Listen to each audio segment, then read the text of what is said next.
Good evening, and welcome to another episode of After Service. We are 2 minutes late. That's on me. Uh, but I'm All Joe, right. and we have Pastor Brian Ricketts. Hello, sir. Hello. How are you? Well, clearly I'm not as focused as I should be. I was just All right. mentioning that Vanessa had sent me a note that said I can pick Sam up from practice. And in my head, I'm like, why do you need to? And it's because they moved practice to start at 6 instead of 5 because of the heat. And until you sent me a note at 6:58, I had forgotten about the podcast. So those of you listening, I apologize that you were not at the forefront of my mind. Also, is Jesse monitoring social media? Maybe. I don't know. Okay, because I got logged out of the service that we use for it's gonna stream, but I got logged out so I could update the titles and that kind of stuff, or monitor who's logged in. I'm sending her a message. There you go. All right, fair enough. I And know she's sort of paying attention right now. all right, well, Maybe fair. fully paying attention. Probably is. This is I think a fine demonstration of why rest is important. That when you are running from one thing to another and you lose track, are you really doing anybody a service? You know, Yeah. You need to rest. Sometimes you need to stop. I have, one of the things that resonates with me and has resonated with me for probably a better part of a decade, more than a decade, is the idea that we need to stop worshiping busyness.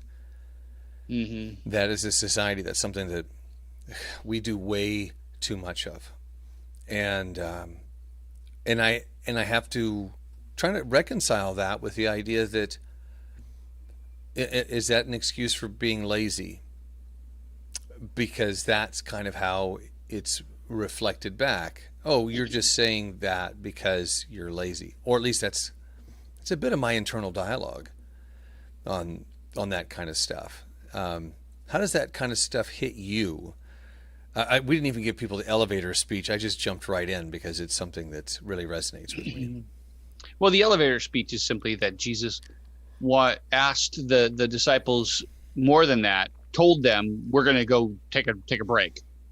They didn't end up getting it, but the point is that he wanted them to take a break, to rest. And it's just that we need to rest. God cares about you resting. And then I just kind of went on from there. And there's other pieces we could say. How does that resonate? Um, you know, I can understand the the issue. I don't know if I personally wrestle with it. Um, I can have an obsessive personality, and so I just need to pick and choose how I'm resting well. Um, so yeah, I'm not sure how to answer your question, but I understand that I know people that very much it is very difficult to rest. It is very very very difficult to stop. Yeah. Well, I think about, and I know he's not listening, our friend Ted Schilling, and people at church know Ted. He's one of my very good friends. Ted, part of his identity is how hard he works. Yeah. I think he's found better balance over the years, especially since they bought an RV. Although I do know that he works while he's out, when they're out doing their RVing. But there's an aspect of worship, I think, when you choose work above other things, it becomes an idol. Oh yeah, Um, yeah, definitely. I was actually thinking this morning, a lot of people know that I worked on cruise ships. Gosh, it's about 24 years ago, I think, when I first started. And, I wasn't married. I had a daughter, back home. But otherwise, it was like I had a 6 month contract where I worked probably 12 to 16 hours a day. And that was every day. There weren't weekends or anything like that. And I was exhausted. I was bitter. But managed it because I didn't have any other priorities. I really had nothing else to do Yeah. other than, when I had an opportunity to hop off the ship and make a phone call Yeah. back to Tualatin to talk to my 3-year-old daughter. But this morning I was just thinking about, I suppose if I really wanted to, if all of a sudden I didn't have family anymore, I would probably lean into work just to save my sanity. Yeah. I think that's a good point. I think being busy isn't a good thing and it isn't a bad thing. It is a thing. It's just a thing. It I feel like the problem with lazy is the just letting life happen. You're not trying to achieve anything. You're just you know, it's where busy sometimes what you're talking about with the idol, it's like because you're trying to fill a hole, you're trying to meet some need in you. Yeah. And that's not okay either. It feels like, and I'm just kind of talking in what you think is like, I feel like it is a good thing if you can be really have a lot happening in your life if it's in the proper balance with other things. So, for example, if you don't have any of these other commitments, pouring yourself into doing something productive in life is a great thing, to the point where, and then you choose to take time to restore yourself, to renew, to rest, so that you can do whatever it is that you've intentionally decided to do even better, because you can't do it well when you're tired. Yeah. I have a client that has become a really good friend, and he is off this week for the first time since we started working together back in September. He's had days off here and there, but I know that if I sent him a text message right now or an email, he would respond fairly quickly. And he and I have committed that we're going to have a conversation soon about work-life balance. That, I'll tell you that, 11 years ago, I made a decision that has really impacted my marriage and my role as a father, which was that work could not take precedent. And that also has impacted my career. I lost a job 4 years ago, and a big part of that was because I refused to work overtime when I didn't see that it was warranted. That could be seen as rejecting authority but Lazy. or as lazy, and it was hard. I didn't sleep well some nights because I felt like, am I doing something wrong here? In retrospect, I'm like, no, I did the right thing. I had, it was hard also because my confidence wasn't high. I was coming out of a bad employment experience and into one that turned out to be worse. Yeah. But that decision to say no, I had to recognize that saying yes to somebody to help them meant saying no to things that I wanted to do for my family. And Yes. that was a big thing, and that's something with this individual that I'm talking about, who I work with. It's, he's got 2 kids that are under the age of 5, and he became a father at around his late 30s. And it's like, man, you don't get a second chance. So where does ambition fit as it relates to a relationship with your kids? And our fathers grew up at a time when you did work. I don't know about your dad, but my dad made some choices to not be ambitious. Yeah. Purposely. I think for a variety of reasons, but one of them I think was to do family. That's awesome. It's not normal. Well, not for that generation. I think, that's part of growing up. My dad, we moved every 3 years so my dad could get the next promotion. So we bounced around, from Oregon to Wyoming to another part of Oregon to Wyoming, Idaho, whatever. And we just knew as a family that every Years. couple of years Moving. we're going to be moving. Um, and I don't short my dad that. It was just part of the culture. Right. You were judged. Your identity was based on how hard you worked. Yeah. And now I feel, I mean, the balance is hard, but I feel like it's something I'm challenged with every day, is thinking about what's more important in this moment, is my family taken care of in terms of needs, and do I need to push harder? Right. Because a lot of it's fear based for me. Oh, which is a horrible reason to do anything. Yeah, that's where a lot of I have a fear of resting because of the consequences of not working hard enough. Hmm. So, I mean, this is a lot of personal stuff that we're Yeah. kind of going through, but I feel this is a very personal thing for me.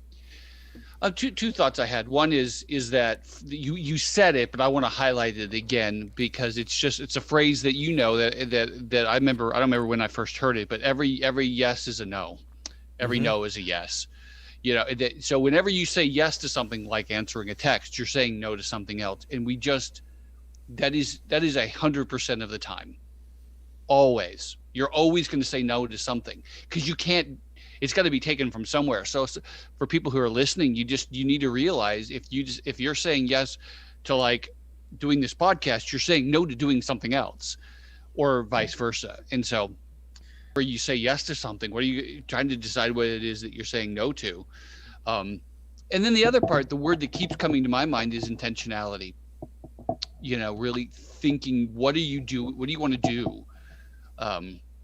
I think that's what you're talking about. You've decided your intention was, I am going to I'm going to put my family more important than my work. Hmm.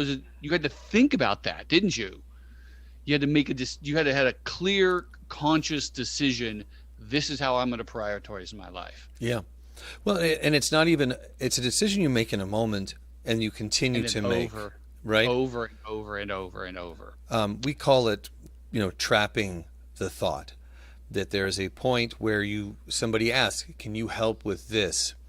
And if people are familiar with the Enneagram, if you're not, it's really worth exploring. There is a Christian foundation to it. But I am a 2, which is the helper. And so my tendency is when people ask for help is to say yes. So when you're helping, when you choose that yes, you're also you may be saying yes to something that's a good thing, Oh yeah. right? It's not a black and white where you're like, What are you oh, going to when say you no to if you say yes to that? right. Is It's that a not. better thing? Am I gonna say yes to go drinking with the guys or staying home for my son's birthday? Well, no. That it's usually not like that. Right. Yeah. But those yes to nos, everywhere. It's just really, that's even with what rest is the issue is are you going to stop for going, I need to do this, which is eat better or go to sleep, because that's going to help me achieve the other things I want to do. There's a purpose to it. There's an intentionality to it, rather than I just don't feel like getting anything done today. Yeah. That there's no you're intending to do nothing. That's not okay. You want to choose to do something. Well. I want to challenge that a little bit, and that's because there's apathy, which is really saying there's all these worthwhile things I could do, and I reject doing any of them. At least that's how I see it. But like last Friday, for example, I needed a day off. I've been working too much. I'm exhausted. I feel burned out. I had to force myself to sit on the couch and go, don't get up. resist the urge to do something else. Create space. That's not lazy though. Well, I know, but but when you say, I just want to be careful when we say when you choose to do nothing, it's that it could be heard in a way that says, Right. "Oh, you're being lazy by choosing to do nothing." But you weren't doing nothing. What you were doing is restoring yourself. Fair. You're doing an Right. activity that is purposely, you have decided is going to help you renew. Right. I just wanted people to hear you say that. Right. Because Right. there's restoration, even in like laying on the floor and just focusing on your breathing. Absolutely. That is wonderful and restorative and is not lazy. So you're doing, yeah, I want you to choose to do something that's restorative. Yeah. And that might be taking a day and just watching movies. Maybe it's a day, maybe it is taking a nap, but part of also, I think, restoring for me, I'm thinking but you got to think carefully about what is actually going to be the most restorative thing you can do. Right.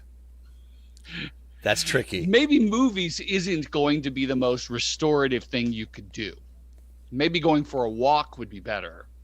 Well, off the top of your head, and I couldn't answer this question myself, but what for you is really restorative? I have two things that really, physically, if I'm tired, naps really, really help me. And I don't need to have a long nap, 20, 30 minutes. Sometimes if my body needs it more, I take more. Right. Physically, that's it. Mentally, if I have been processing something really hard or something emotional, I need something that I can think about that is completely different and not stress filled. Yeah. Something is escapism. I need escapism. Yeah. And that mentally restores me. Yeah. For me, some kind of exercise is helpful, kind of flush out stuff. Walks. Yeah. Do that. Just a moment here. Practice ended 1 minute ago.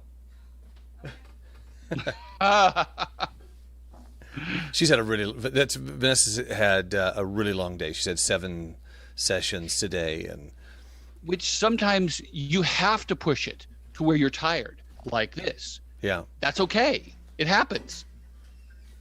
Right? Paul, Jesus pushed at times where they got physically, mentally exhausted. That's okay. But you got to decide that you have to do that and balance it. Yeah. Yeah. And I'm thinking about my wife right now, and that she just wrapped up a session, grabbed her purse, and is heading right out the door to pick up Sam, and practice ended. And I can tell you that as a lacrosse coach, when the parents aren't there to pick up their kids when practice ends, Frustrating. It's very frustrating. And Yes. yeah, I remember that as a youth director. Same thing. Right. Yeah. Okay. Hey, I don't want to sit around here for an extra 45 minutes. Your kid's great, and I have a life. Right. It's very. If it happens, see, in my frustration, we're just randomly. It's like, I didn't mind it when it was the occasion, the rarity. Right. Because it happens. I understand it happens. It's those parents that it does happens over and over and over. I'm like, come on. Well, that's why this could go in so many different directions. So let's bring it back. This is something you and I could talk about over coffee. This would be an hour and a half. At some point, we'll just do the coffee chat, and we'll just subject people to what you and I talk about without a focusing subject. Oh my gosh, that would be. But I think, just one of the things I like to do is I like to give assignments, whether or not people follow through with them. But I think sometimes it's helpful is to take a moment and think about and even write it down. If, I always have a yellow pad and a pen next to me when I work, because there's something's going to pop in my head. But what are the things that you find restorative? And yeah, that's really good. And When's the last time you did that? And if your schedule doesn't provide you the opportunity to do that, then something's wrong. And it's sometimes in spaces it doesn't happen. When Vanessa was gone for almost 2 months, That's a season. that's a season. That's not regular life. Right. But when it's regular life, that's an issue. That's an issue. Yeah. And one of the things I brought up on Sunday is as I walk through, we know kind of the health, the bodily thing that you get tired if you've done something for too long, like just walking, which normally isn't tiring, but if you walk for too long, you get tired. Mm-hmm. Right? Or if you do something intense, that can make you tired really quick. Right? Yes. So those apply that to emotional and spiritual things. You can do intense spiritual things, but you can only do it for a very short period of time. And then the same thing with spiritual things, or emotional things. What are some emotional things that are happening, which is why I think sometimes people get really tired over the last years, because there's a lot of emotional things that happened in the last year. Yeah. Right. Well, and so even, it fits, even those kind of slow burn things where you're not even aware that you're doing something that is emotionally exhausting. Exactly. They will burn you out. Just like staying awake is an activity that will tire you out physically. Eventually you need to restore. Yeah. The slow burn stuff. So we need to realize that. But there was also so with physical, if I am not having enough physical energy, we know what we're supposed to do. We need to do something. We need to stop running. We need to stop doing the slow burn things and take a break. And if we're continuing to do it, then we know what the problem. We got to eat better. We got to sleep better. I mean, our maintenance is wrong. What's crazy to me is that most of us know what we are supposed to do. Like we know the answer, right? Yeah. It's kind of like the question that, in Bible school, and the correct answer is always Jesus. That kind of Half thing. the time it is. Yeah. I was talking to somebody the other day, and I'm trying to remember the context, which isn't super important, but it was just we were talking about eating correctly. I think we understand what we're supposed to do. Like, if we do these things, if we get this amount of sleep, it's like we have been provided the answers. And occasionally we bring forth the discipline and say, this is important enough to me that I will make it a priority. And then once you do that, at least for me, I go, well, that was a lot easier than I thought it was going to be. True. And then it's also harder at the start, but then it gets easier. Right. The idea of like counting calories, which I find to be a miserable practice. I hate it. But when I do it, it's like, oh yeah, I'll just like drop 10 pounds just because I decide I can't eat corn chips and bean dip whenever I want. I might have to choose an apple, right? And it's not even miserable. It's just like, I don't want to do this. Yeah. I think rest is making the decision to do something that's restorative as opposed to something that's attractive. Yes. What I wanted to apply, one of the things that just helped me though this week is I know the how it works physically, what's causing it, what restores it, all that, and just applying those same patterns to me emotionally and spiritually. Because sometimes I hear people saying, I just don't have any spiritual energy anymore. It's like, well, have you been doing something too intensely for a while? How is your maintenance? Which is what? Yeah. Spend some time with Jesus. Are you spending time with Christians? Are you praying? Not as a to-do list, but as something that just is restful for you. Just, are you listening to Christian music? What's going to restore you spiritually? And figuring out what that is. Do you ever find yourself doing something that you haven't done in a long time and then going, holy cow, why haven't I not been doing this for the past X period of time? Because it really resonates with you. Do you do that sometimes? Yeah. In every area, the mental, emotional, the physical, and the spiritual things. Right. It's just easy to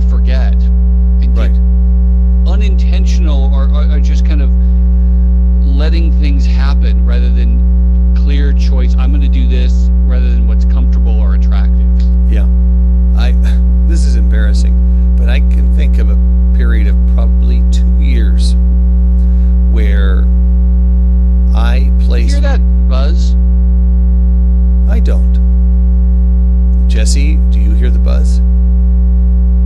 We'll see if she types back. And while you're at it, are there any questions that people have posed?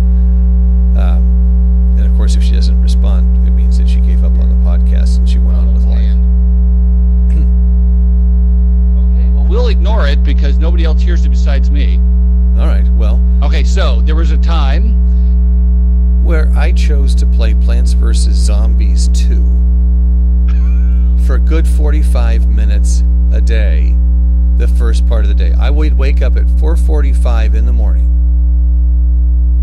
Like, hey, I got to get up. I got too many things to do to not get up this early. And then I would spend the first 45 minutes after I'd brushed my teeth and showered and shaved, got dressed, playing a stupid game on my phone. And even when I kind of was like, why am I doing this? My brain had been trained, and there's science behind this that said, you need to play this, because if you don't, you're going to miss these opportunities. Here's a thought. Do you think, would you say that if someone is doing an activity to restore them, which is fine, and it's a good one, but if they're doing it so much that it actually is making them a lot less productive, that maybe they need to look at a different restorative thing, that it's just not doing what you think it needs to be? I think that you have to check in on a regular basis. For me, the routine became a ritual. Yeah. Like I enjoy running. I don't do it as much as I have in the past. But I would forego, when I'm really in the zone for running, it would be like, you know what, I should probably do some stretching today. I should take a day off or whatever. But instead, I'm like, but I really feel like I should just run again. And so I choose this thing because it's attractive or it's familiar or it's comfortable over this thing which I know is really better for me. It's the idea of the water kind of at least path, right. the path of resistance idea. Like that's what I'm used to, so let's just go that route. Having to go, okay, I will make an active choice to do something that's more restorative or different, because at some point it becomes not helpful. It's just a routine. I mean, that's the issue with Catholicism from my perspective. Because one of the things I was thinking with that, and I'm mindful of our time, is like with escapism, that does help me, but there have been times that I have found that I spend so much time doing that, which does restore me, that it's actually not restoring me as much as I want. That maybe what I would have been better is to do something like a walk, right, or mix up with that, because I could spend a whole day just watching movies, and it'd restore me, but I think I could probably get the same benefits of restoration by watching maybe 30 minutes of something and then going for a walk and doing something else. Right. Do you find, and we're about in about 30 minutes, that when you choose to do something that you know is better for you, that at the end of it you go, oh, I'm really glad I did that, instead of that? Almost 100%. Almost 100%. That, like when I don't feel like exercising and I'm like, you know what, I'm just gonna go up and do it, because I'm gonna go hop on the treadmill. I'm just gonna put in 20 minutes, and then when I'm done, I'm like, oh man, it's so freeing. Wow. Isn't it weird how we lie to ourselves with this? And it's a lying, you're not going to enjoy this. You're not going to do it. And it's like there's a part of you can go, that's not true. But you think it's true at the moment before you do it. And then afterwards you go, because it happens every time. Yeah. I don't want to go do this. I don't want to go to church, or I don't want to read my Bible, or I don't want to pray. And then afterwards you go, that was really helpful. Well, I'll be honest. and I think I mentioned this before, I feel that way sometimes about worship. I There know are you do. definitely times where I'm like, oh man, I'm not feeling it today. I don't want to be here today or whatever. And I could maybe over the course of 8 years count on one hand the times where I started out feeling yuck and still felt yuck at the end. It doesn't happen. Very rare. Usually Very rare. yeah. Worship for me is very restorative. When I start that, even if I don't feel like entering into it, God usually provides me some kind of sustenance. Yeah, worship is really restorative. It is. And personal worship, I want to encourage people to consider creating a Spotify playlist or something like that of some of your favorite songs. Open up, bring up the lyrics and just, turn off the lights, light a couple candles, and just sing loudly, or put on just some piano music with like hymns or something like that. Read your Bible, and let yourself get lost in prayer and worship, and you will be amazed at how that feels when you're done. And what I want to say to that is, coming back to what I was saying a moment ago, is if the ways you're trying to restore yourself, if you're doing those things and you still find yourself not tired emotionally, spiritually, then maybe the problem is whatever it is you're trying to use to restore yourself isn't cutting it. You need to do something different. Your maintenance isn't good enough. You think eating Cheetos is going to do it, but it's not. They're not cheese. They're Cheetos. Yeah. Oh man, there's something else. I'm gonna say one more thing and then we should wrap up. Okay. And on the same lines, there are things that we put in our bodies, we put in our brains, we put in our hearts that are like potato chips, right? That they don't reach your brain in a way. They don't tell your brain that you're full. Yeah.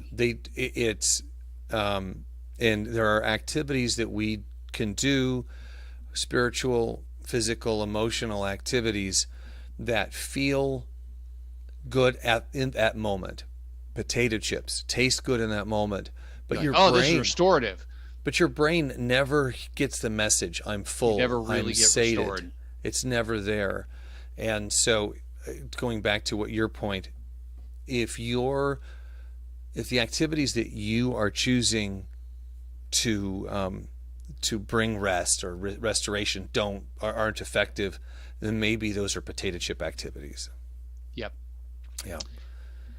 And I just want to end with, the whole point of all this is God wants you to rest. He wants you to be restored. So listen to him. Find what's going to restore you. Bring rest to you, because it's going to help everyone in your life, including you. And it's what he wants. Perfect. Well, thank you folks for listening. I hope you didn't mind the kind of wide-ranging conversation around rest. And we will see each other on Sunday, whether online or in person. And we appreciate you all. Take care. See you Sunday.